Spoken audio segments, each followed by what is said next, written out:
Hey neighbors, the handyman here with Initiative Coffee Company, the Bill Allen here with the Bill Allen World. I don't have a witty thing to say. It's time to rise and roll. Rise and roll.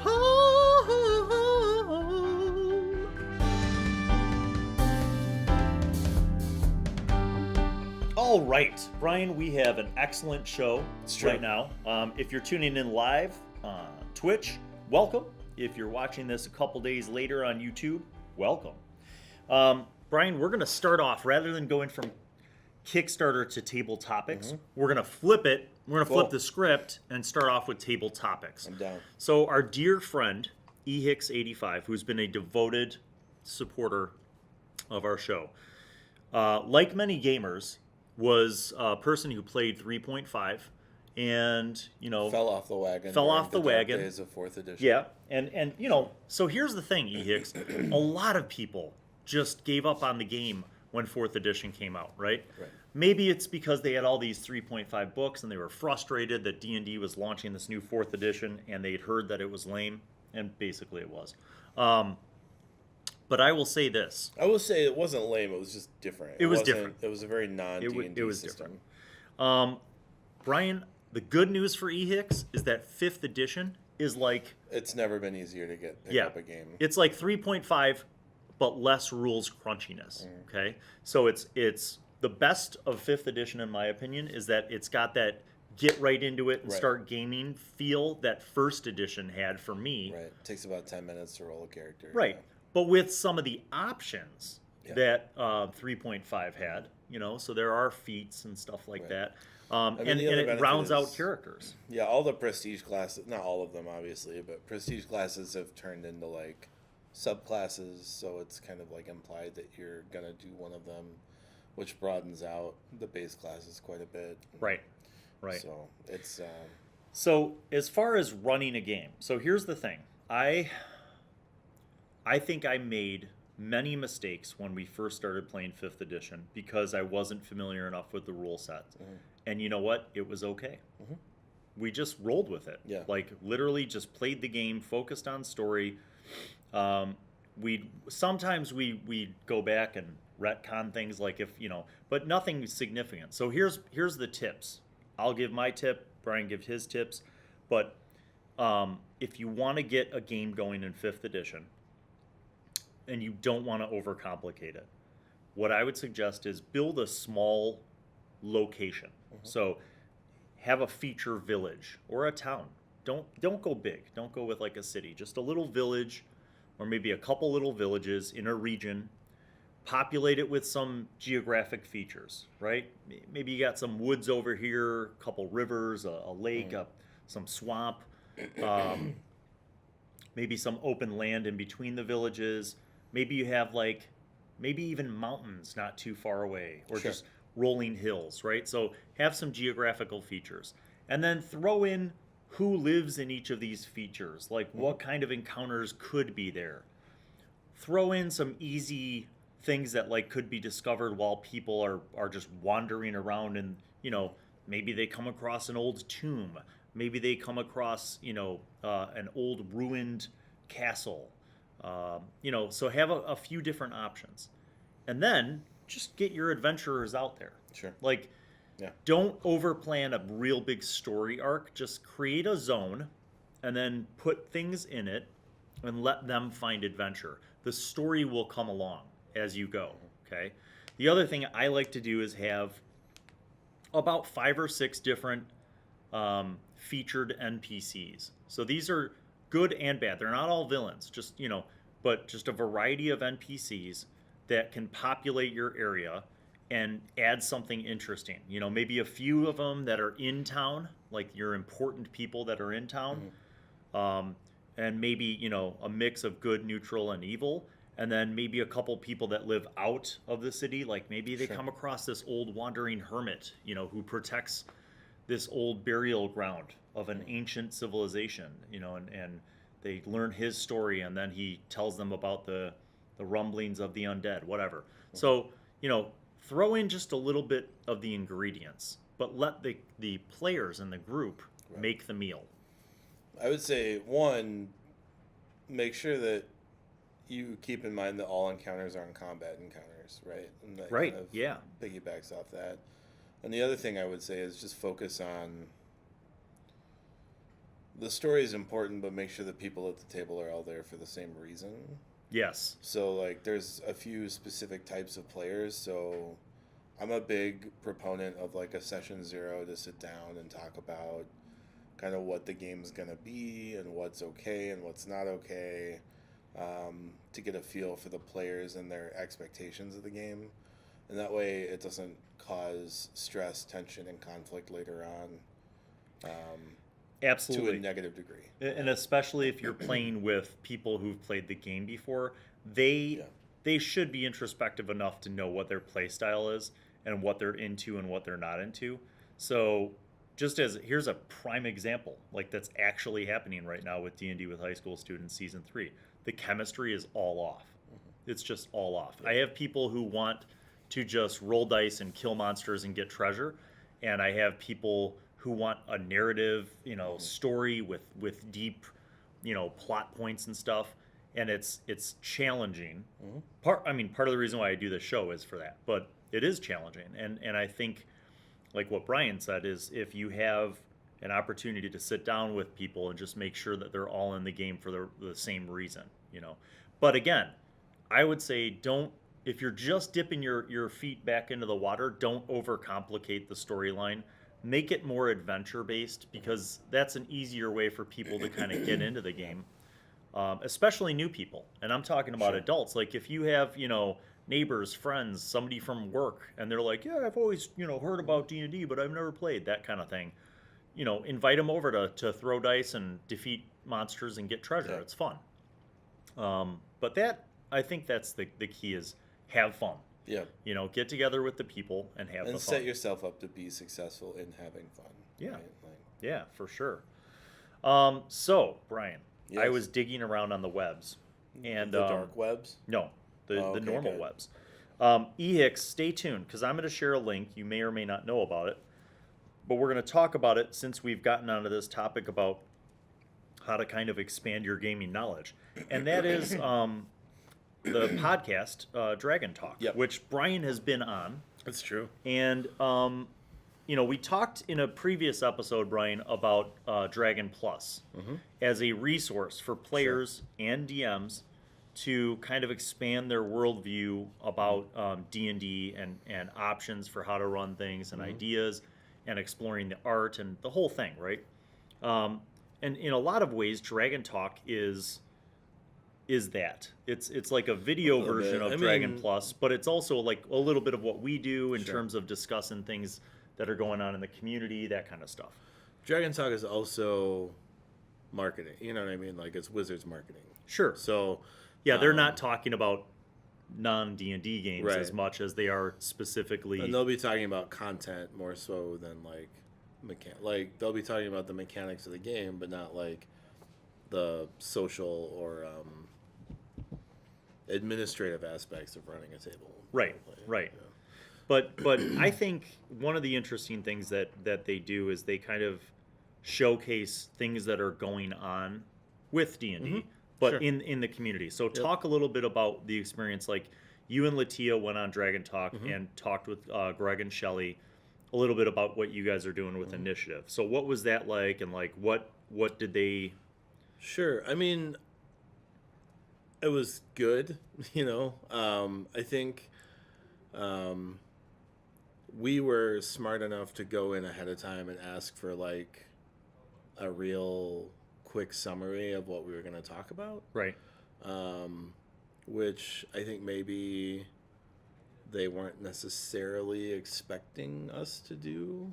Does that make sense? Sure. Like, Well, my to guess me, is, it makes sense, though, that you Yeah. would do that. It's like show prep. Right. Like, even if you're going to be a guest on a show, Sure. you'd want to prep so that you're able to focus. Right. But And I think like they approach the show very differently because it's just like a part of their weekly schedule.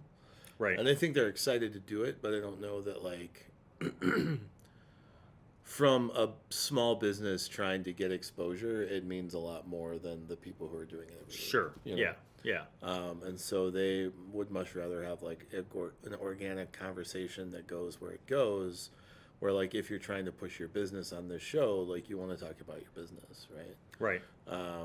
So I think like it took a little bit of prep work and direction, but Greg and Shelly are both awesome and good to talk to, and yeah, I think that what I find interesting is that if you look at it as a way to see what people are doing, you know, in the broader D&D community, it's kind of an interesting way to kind of get ideas, I guess, or maybe inspiration that you could either adopt or join and become supportive of. Does that make sense? Like, I have no experience playing D&D with anyone who has severe visual issues, like blindness.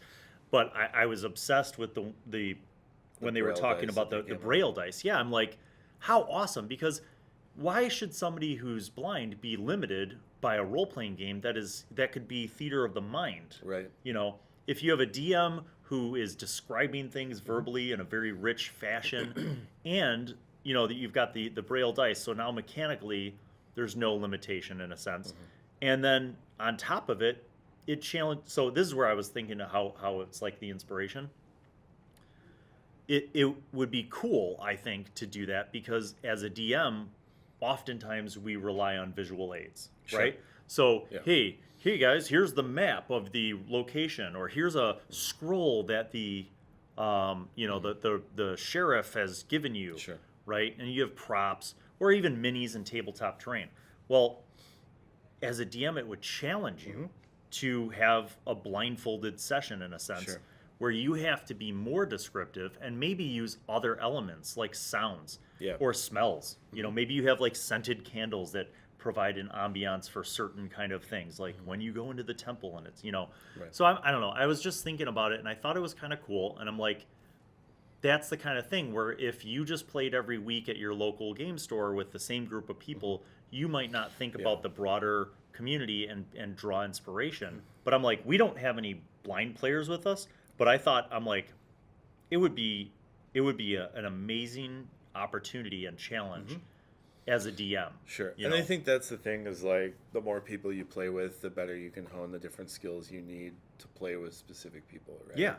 I don't think the notion of like being better at narrative is ever going to be a bad idea in a role-playing setting, right? So like having to focus on the non-visual cues is something that like it's beneficial, right? Like it's always going to be beneficial. So those kind of aspects I think are really interesting, as well as allow you to grow as a GM, DM, keeper, whatever system you're running. I think I think another thing that kind of springboards off of this is just overall challenging yourself to kind of utilizing different senses, because often it's either descriptive, right? So we're hearing it, and that's part of the tabletop experience, or it's visual, you know, with props and maps and minis and all that stuff.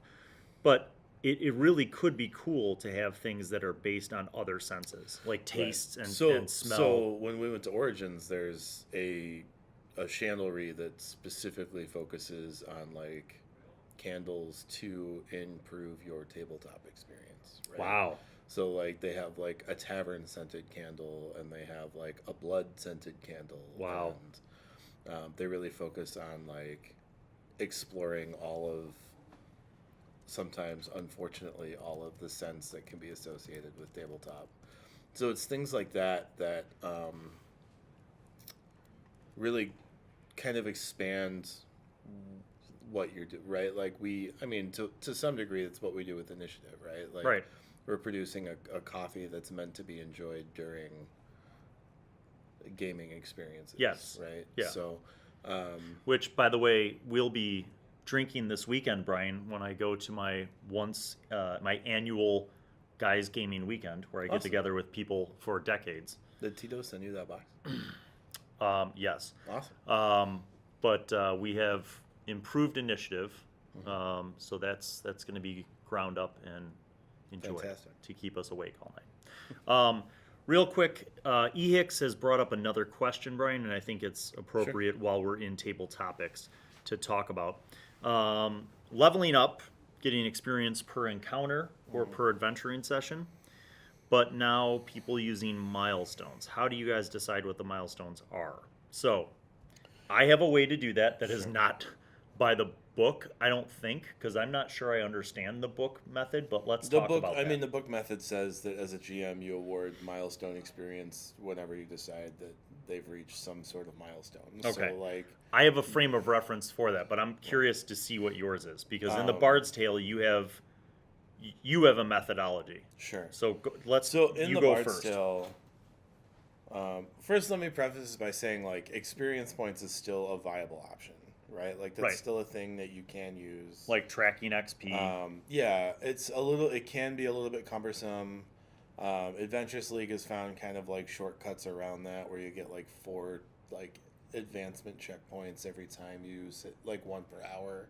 Okay. And you need X amount to level up. So if you're at your friendly local game store doing Adventures League for 3 hours, you'll get 3 advancement checkpoints. Okay. So after a month, you'd rack up X amount, and then then you like different like tiers of play require different numbers of checkpoints to level up. For Bard's Tale, I try to find narrative chunks, right? So ultimately, I try to pace it so that my players get a chance to use their abilities and really explore them before they get new ones.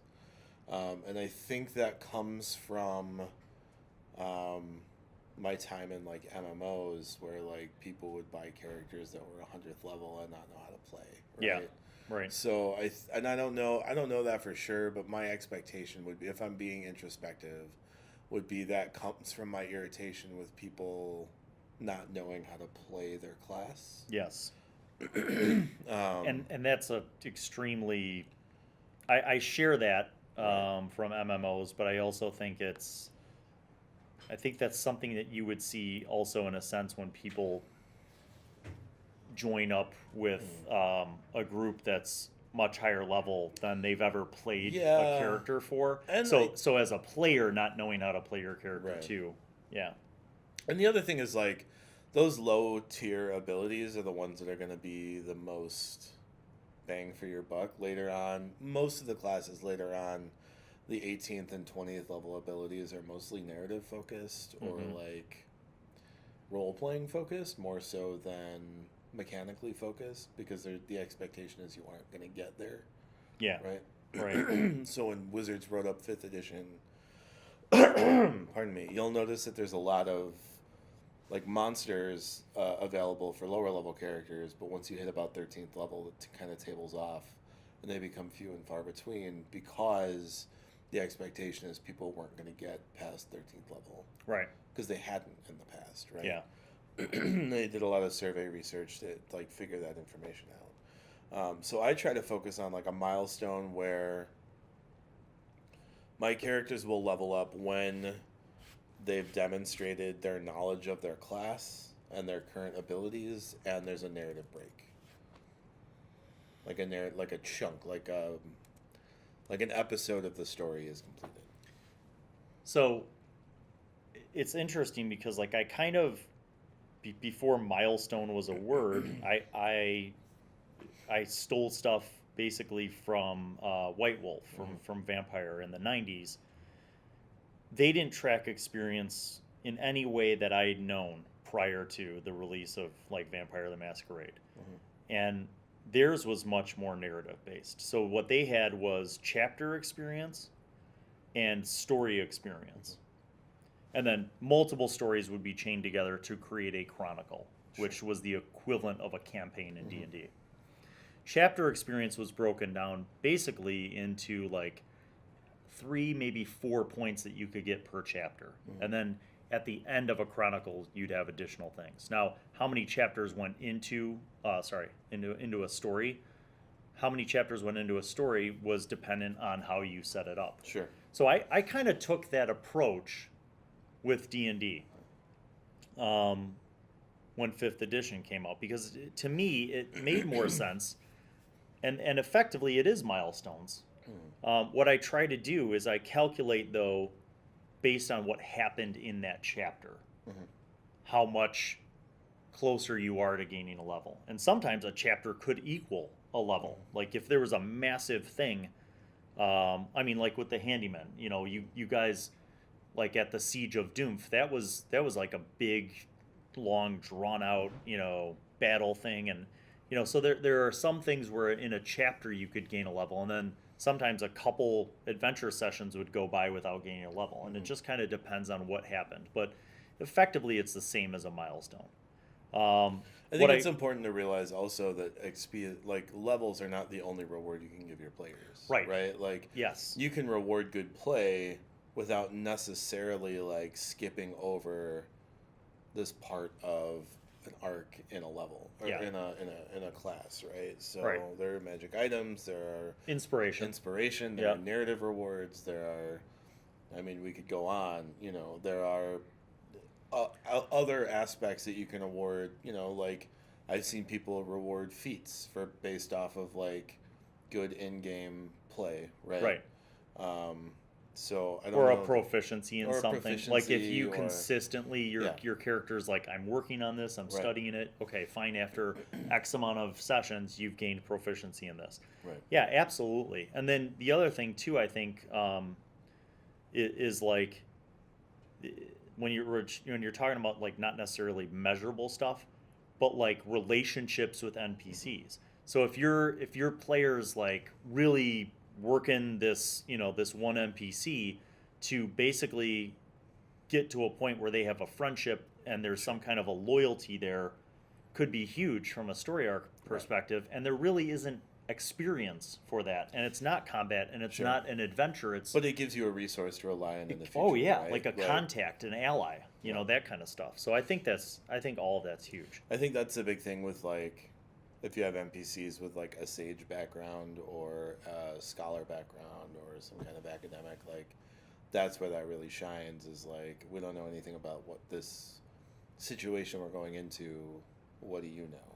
Right? Like if you have somebody on board who can help you with like the nitty gritty, it means you're not just throwing weapons into things and praying for the best, you know. So it's funny because when we're talking about this and building contacts and allies and that kind of stuff, it makes me think that, you know, for older gamers, sometimes charisma was like the dumb stat, because charisma didn't really factor into D&D, you know. Whereas now I feel like the option to put charisma into so many different things is huge, and again, it's not really something you measure with points, but it's, I would say, you know, like building networks of contacts and building confidence with people, you know, and gaining their trust so that you have an ally now. Like that's huge, and that could be yet another use of charisma that isn't just a persuasion check, a deception check, or an intimidation check. It goes beyond that. It's like extended, even downtime kind of work, you know? I mean, the other thing to think about is, like, 5th edition, I think the dump stat is probably strength, depending on if you play with encumbrance rules or not. Right. Because charisma is the main ability score for now 3 classes versus strength being 1.5. So, like, you want to look at the way the game is shifted. Like, you go from 1st edition where strength is the most important because everything is very combat focused, to a 5th edition setting where strength is maybe the least essential, next to charisma, wisdom, and I think the mental skills are a lot more prevalent and relevant now. So it's very interesting to like look at the arc and see where Wizards is trying to push the game in terms of being about social interaction and about growth that way. Precisely, which I love, because it, you know, there's only so much hack and slash before you get bored, and before the game is the same thing over and over. But my dear friends, remember that it's not just a number. So like you could have a character with an 18 charisma, you still have to use your mind to come up with ways to use that 18 charisma.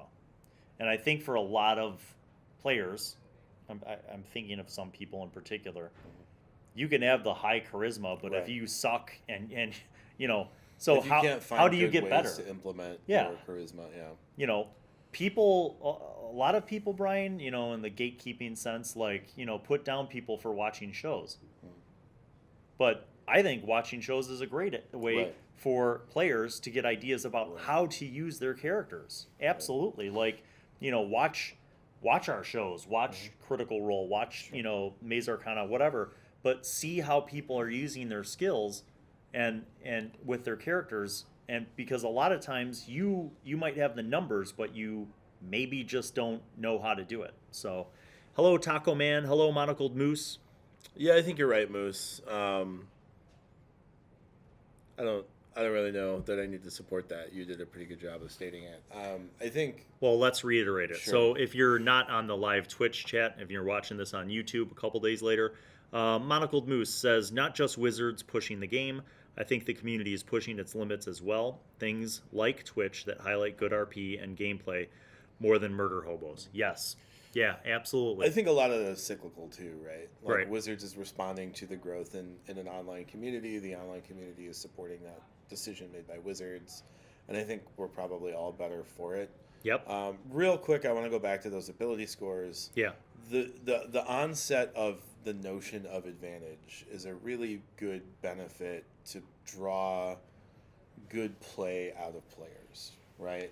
So like In what sense? In the sense that the in the DM sense could of, give like- you advantage if well- you come up with a good idea? Well, yeah, in the sense of like a player can go in and say like, "Oh, I investigate the room," and if that's all they say, I might give you disadvantage on that investigation check, right? Like, if you're not telling me what you're doing to investigate that room, like you're not effectively investigating that room. Like, if you give me a little bit of description, you're like, I look under the carpet and I kind of like check under the table. Maybe you'll get a flat roll, but if you're gonna like go into detail about how you're gonna investigate a room, like maybe you'll get advantage on that roll. Maybe you'll get the elusive and not book legal double advantage on the roll. Who knows? You know. Yeah. Similar And to like a charisma check. Like you tell me what you want to ask, and if you do a good job of that, like if you're convincing me as a DM at the table, like yeah, you'll get advantage on the roll. You know, like if you're like, oh, I just like tell him to do it. Like, It's an easy mechanic to. I agree completely. It's an easy mechanic to adopt to give players a sense of reward. Kind of Right. going back to the reward thing, and to encourage good. and good it's not role-playing. arbitrary. Right. You know, instead like in the old days, you'd be like, all right, I'll give you a +2 for that. Right. Well, why wouldn't it be a +4? You know, advantage is advantage. Mm-hmm. You know. Castle Mac says streaming has made the game more narrative. Streamers focus on entertaining an audience, which in my opinion is better for the players too. As a DM and streamer, I beg, borrow, and steal ideas from good film writing now. Absolutely. I think so. We are in agreement with you because I think it's and you know I often say like with my students you know we automatically like as humans we absorb from the inspiration Sure. around us, right? So if we're open to that, you know, if our eyes and ears and our minds Yeah. are open, we can learn from anything. I could draw inspiration for a fantasy game from things that happen in the real world, right? So if you're watching other people play the game, and you get an idea that you think is cool, and then you implement that somehow in your game, I think that's great. I Yeah. think it's an opportunity to try out something, and maybe it works, maybe it doesn't, or maybe you take that and you put your own twist on Right. it. And that is, you know, there are forms of originality, and we've talked about this before. Synthesis is a form of creation. It's Right. when you take influences and ideas and you mix it up in your own batter and pour out your new meal. Right. When I was in high school, right here, I took a class with. I don't know Yeah. his name, but it was a writing class, and he said that if you're going to write, you need to consume 7 times as much as you produce, right? And I think that gets a little bit overlooked, right? Like you can't produce things if you're not experiencing. Like you can't produce good tabletop if you're not experiencing good tabletop, right? Right. So I think the onset of streaming has really allowed people to grow their games because they can borrow things from other games and they Yeah. can like look to other games for inspiration. Like I don't watch a ton of D&D podcasts, but I watch Savage Worlds podcasts and I watch Dungeon World podcasts and I watch other systems Right. to give me narrative inspiration for the systems I'm running. Yeah, I think I don't watch full Well, you don't have time. Yeah, I don't have time, but I don't watch full things. But what I'll do is kind of like skim through, you know. And if I'm picking up on if something happens to be live while I'm around, I'll watch it, you know. Or if I find something entertaining, I think part of it too is the chemistry, right? It's a little bit more digestible if you're watching a group who genuinely seems to be having fun. Like I've tuned into some streams where like I'm falling asleep because everybody else there is bored, and I'm like, you know. So that's another thing. Yeah. Castleneck, if you want to post whatever streaming you're doing, yeah, feel free to do that. Give us the link. We don't have a mod, so I don't think anybody's gonna like stop you from doing that. I hope that Twitch doesn't do that automatically. I don't know that much about Yeah, Twitch. go ahead and post the link to your thing, Castleneck. Hello, other Castleneck. Castleneck Lydia. All right, so what we're going to do now, guys, is switch gears. Sure. Normally, we end the show with Monster Monday, but there are a few Kickstarters that we thought you nerds might like to check out. I did. So the first one, Brian, is called Alewood. Oh. It's the bounty hunting drinking game. A hilarious Wild West role-playing drinking game where your pint is your pistol. So, Dave, watch the audio levels, buddy, because we're going to go watch this right here and now. Ready? Boom. Outlaws have overrun the town of Alewood, holding its citizens in a grip of terror. But when the citizens learn about the bounty on each outlaw's head, they heroically spring into action, banding together to take back their home, sharing the danger, but never the glory, nor the bounty. In Alewood, your pint is your pistol. Drink to alter your shooting speed, play skill cards and forge your reputation, and discard your hand to unleash a barrage of bullets and capture multiple outlaws. But watch out! These outlaws won't go down without a fight. Surprise attacks and unique abilities will keep each game unpredictable and competitive. Your fellow players can also play hindrances onto you, tarnishing your reputation and giving you outlandish prompts to perform during the game. And if you fail to perform your hinder, your chances of winning will get smaller with each card.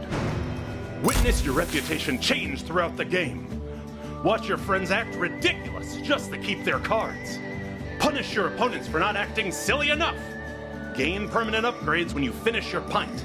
A bold, new game where drinking is never a punishment. Accessible for drinkers and players of every type. A strategy drinking game like no other.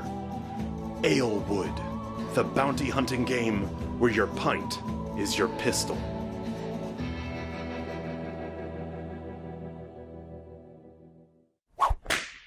Alewood. Well, Brian, Yeah. we happened to find that this morning because I was doing a little search for fun and interesting new things. Mm-hmm. They had a pledge goal of 4,000. They're at 5,287 with 186 backers and 70 hours to go. So if y'all are looking for holiday gifts, Dave. I mean, you won't have it by the holiday, but that's true. Send like a receipt with a a photo. receipt, yeah. I'm also, just on a personal level, this is a Chicago group. Yep. So Little Brass Bird has created 4 different things. Let's take a look at the pledge levels. So at $15, you get a copy of Alewood plus all stretch goals. Really? That's $15 seems crazy cheap. Yeah. $25. I guess it's implied that you also have to pay for beer to play the game. So. Yes, good point. $25. 65. 5 copies of Alewood. Plus like a all the retailer's stretch pack. goals. Plus 30 coasters. That's actually a really. Oh, wow. mediocre- Pledge $200 or more. All gone. The Outlaw. You drawn as an outlaw. Oh, that's cool. 8 backers. So I kind of wish not that I have $200 Right. laying around, but that's pretty cool. That secret account. Add-ons. Oh, look at those add-ons. That's cool. Yeah. Cut locally by AOKO. Yeah. Host your own Alewood games with these bar-style coasters featuring your favorite original outlaw. That's cool. So Those are cool. Like looks like laser cut wood coasters, or laser engraved or whatever. I don't know what that is. Cut from 1/8 inch bass wood with 1 millimeter engravings to measure your pint style. That's really cool. So Yeah, that's cool stuff. I dig this. I'm for it. I'm a sucker for a Western too, so There aren't enough of them. yeah, like Oh, and they've got a how to play video. So here's just a general commentary. I like when Kickstarters have their shit together, Absolutely. Brian. I mean, this one looks like they're good. So good for them. yeah, And maybe we'll pick that up, or they'll send us a free copy. We'll That would reach be out. nice. Yeah, we'll reach out. All right, next one. Here. So let me post the link for all of y'all who are in the chat. And if you're watching this later on YouTube, this will be in the description below. in the thing. Yeah, down in the below. thing down below. Yes. So, while we're in the holiday season, Brian. Yeah. Actually, this is not holiday season. That's not Wow, holiday that just related. went up. Okay, wow. next video, Dave. That's going up still. Here we go. It's going up. So we just made a $300 donation. Boom.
Okay, well, so this is easy dungeon. I'm Sure. a sucker for terrain, Brian. Yeah. You know that. Yep. Seamless magnetic dungeon tiles. Now, I have not done papercraft dungeon stuff. I know about it from the crafting community. I know people make their own. This is coming from Games 06. They're based out of Rome, Italy. They have a pledge goal of $18,285, and they're up to $2,900. They have 29 days to go. So let's see what the cost breakdown is, because that's really where my terrain threshold hits. There's a $5 Copper Den set pledge. So this is US $34. I see. So they've got the US equivalent here. Silver Pit set sledge. Golden Maze. So for $100, it includes the items shown in the Golden Maze pledge plus unlocked free stretch goals. Platinum's $200. So here is my issue with all of these terrain things. Yeah. Is that if you're not doing an adventure in the thing that the terrain is of, Yes. there's no use for it, right? Oh, the gauntlet has been thrown down. Brian, you're right. Like I just and like I understand, like I make terrain, and I'm not suggesting like this looks better than any of the terrain I make. Like I'll give them that, but this and Dwarven Forge and everything else, like it's a lot of money to spend on being limited to whatever they've decided to put out this year. Yep. And I have trouble like coming up with enough wherewithal in me to be able to spend that money and feel good about it. Yep. Castle Mac agrees with you. I don't. It's disappointing because it's all real cool. But I'm not gonna like if I'm gonna spend even the $100 here, right? Yeah. I want to do it on something that I'm going to use every time I play. Valid point. And to that, Castle Mac has mentioned that he's going to stick with his Chessex mat. Yeah. Which I have Brian, all three sizes. I'm a big proponent of the Chessex mat. Yeah. Yeah, I think everything has its place, but I agree with you about limiting. Right. It can be very limiting. I don't want to like. It might be like from my perspective, it might be an interesting like exercise to have to build a dungeon based off of what terrain was given to me. And if Dwarven Forge wanted to start sponsoring a show for us, I'd be happy to like use their terrain and run Yes. whatever they've decided to put together this month or Yes. this quarter or whatever. True. But ultimately, like, I feel like it's very limiting in a world where like people complain about railroaded like storylines. Like, I remember going through and putting 90 hours into building a fort that you guys looked at and left, right? Like, It's true. like, it's those kind of things that make me gun shy about investing a ton of money in the terrain. Yes. Like, Well, while we're on the topic of terrain, it is nigh the Christmas holidays of winter, or winter solstice. We have one more Kickstarter to look at. It's Happy Games Factory, Eden, City of Sagaar, and Snowmen, Christmas Special Edition. Let's watch the video, Dave. Beep, boop, beep.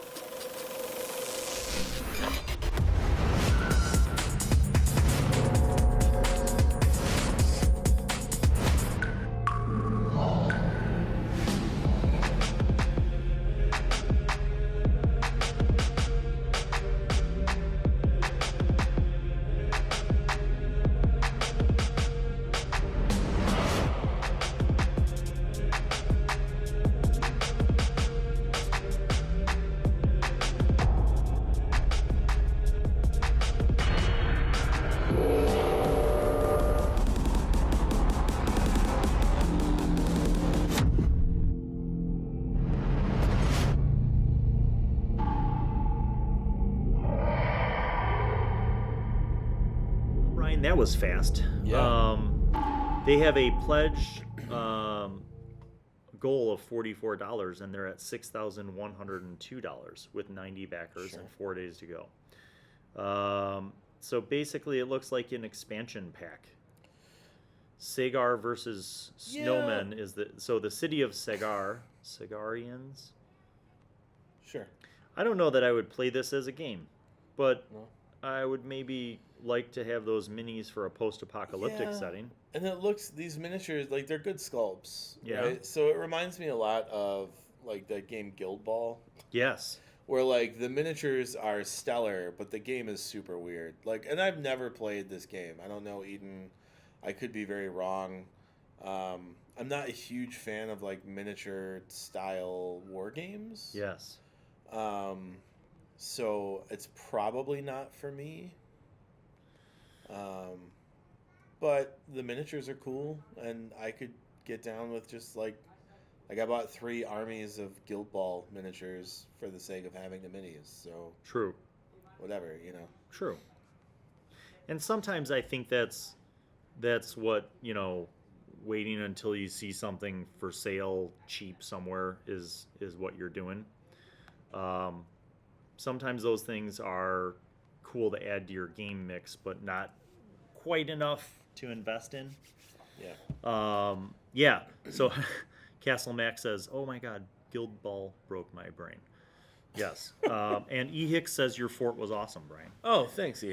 Danny says, I think minis are useful if you follow traditional tactical movement in D&D, which I know my typical DM does.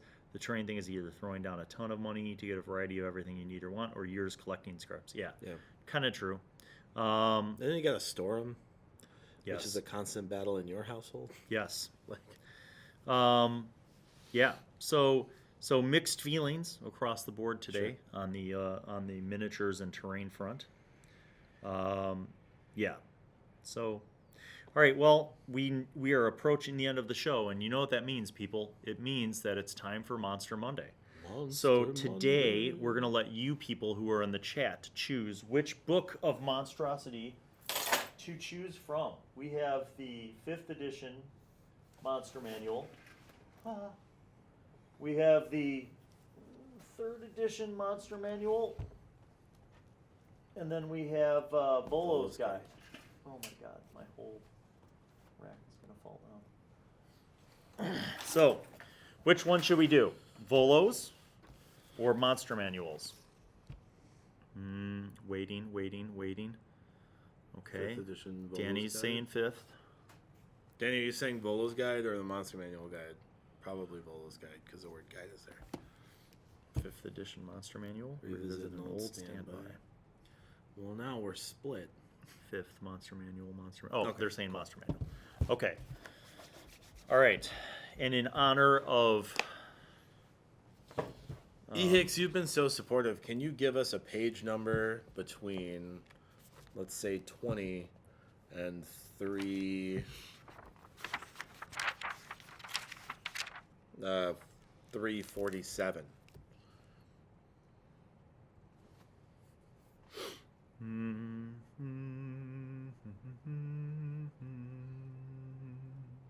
Wait for the 7 seconds of lag. what shall be the monster? We need a monster suggestion from the gallery. How about Castle Mac? You want to give us a page number? Yeah. Any of you guys, just hit us up. 85. 85. Cool.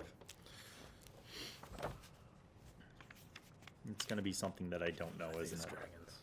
Oh. Shadow Dragons. Ooh. All right. Or a you know what? Draco Lich. Let's read the. So young red shadow dragon. Let's read the shadow dragon. Shadow dragons are true dragons that were either born in the Shadowfell or transformed by years spent within its dismal confines. Some shadow dragons embrace the Shadowfell for its bleak landscapes and desolation. Others seek to return to the material plane, hungry to spread the darkness and evil of the plane of shadow. The transformation to a shadow dragon happens over a period of years, during which time a dragon's scales lose their luster and fade to a charcoal hue. Its leathery wings becomes translucent, its eyes paling to pools of opalescent gray. Shadow dragons find sunlight abhorrent, and they are weaker in bright light than they are in darkness. Darkness makes the dragon fade to a spectral shadow of its former self. The magical nature of dragons holds an attraction for the Shadowfell, which seems somehow to crave the might and majesty of these giant reptiles. The Shadowfell also has a dispiriting effect on its denizens, such that the longer a creature remains on the plane, the more it accepts the plane's malaise. As months and years pass for a dragon on the Shadowfell, it becomes aware of the transformation being wrought upon it, and yet can do nothing to prevent it. So, last paragraph. Back in the world, a shadow dragon is so suffused with the power of the Shadowfell that even a return to the material plane can't undo its transformation. Some shadow dragons attempt to lure other creatures from the mortal realm back to the Shadowfell to keep them company, or at least until they tire of their guests and devour them. Others are happy to leave the Shadowfell behind forever, understanding that treasure and power are easier to come by in the material plane. Okay. Wow, this is going to be interesting. I need a minute. I suppose an interesting thing of note is that the Shadow Dragon is a template that has by and large been removed from 5th edition. Like, templates were very common in 3rd edition. There's only 2 or 3 left. So that's interesting, I suppose. But In what sense do you mean the template? It's a template you add to a different monster. So I see what you're you saying. take like a red dragon and then you add the shadow template onto it. Oh, okay. Which was commonplace. There were like 40 or 50 templates in 3rd edition. And in 5th edition, there's like 2, I think it's like Draco Lich and Shadow Dragon are the Okay. templates now. Okay. Maybe Skeletal Dragon too, I'm not sure. Interesting. So really, in theory, this could be any dragon. I'm gonna go with this concept that it was in fact a good dragon. Okay. Okay.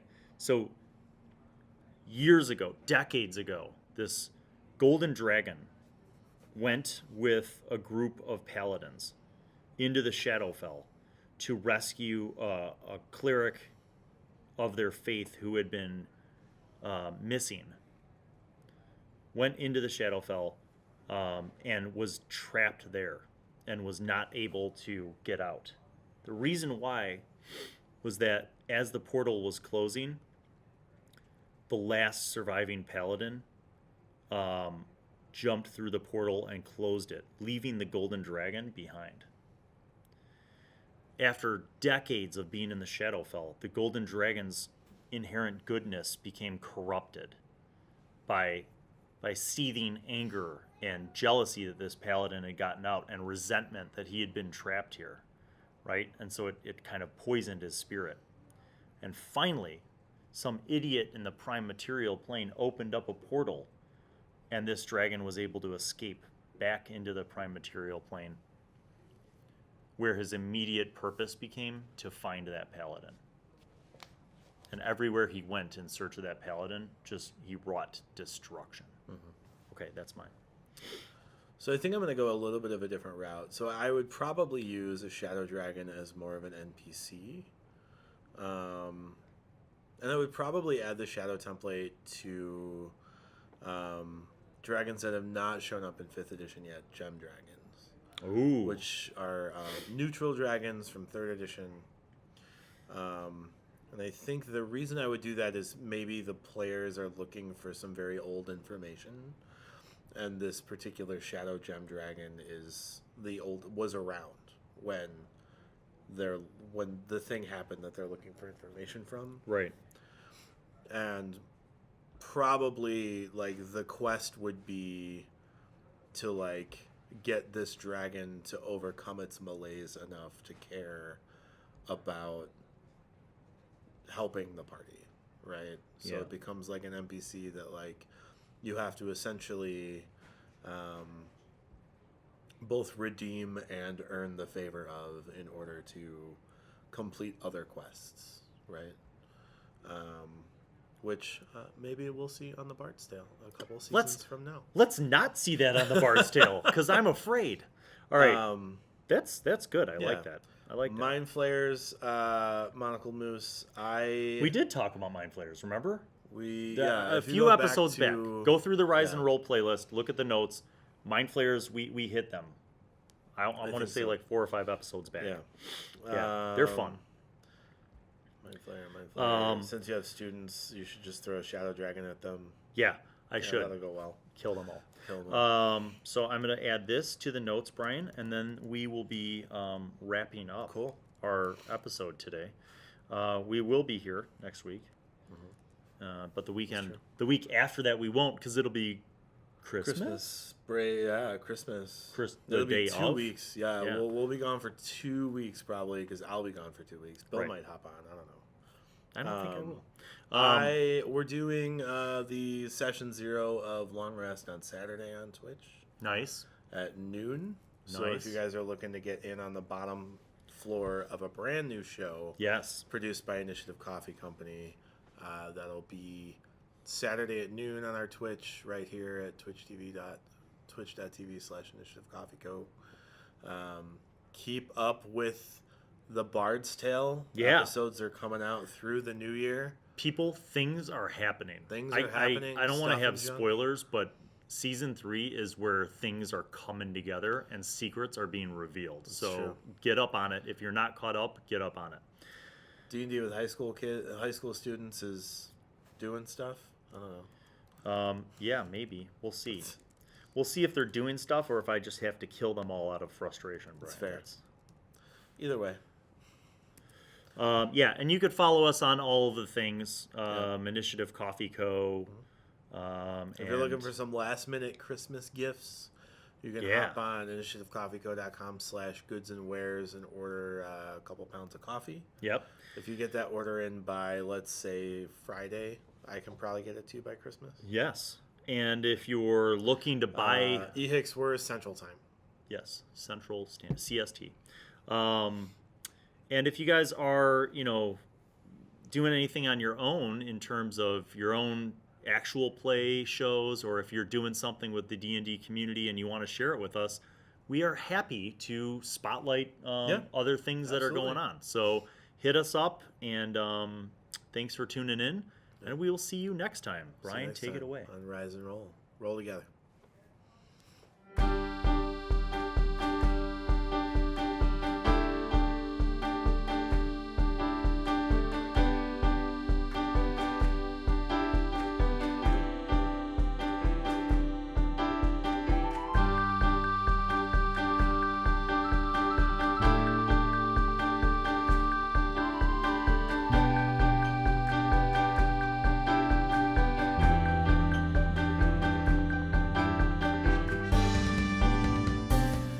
Hey neighbors, thanks for watching our video. Make sure you check out our other videos here and here. Make sure you subscribe down there and get the notifications from the bell up there. See you next time.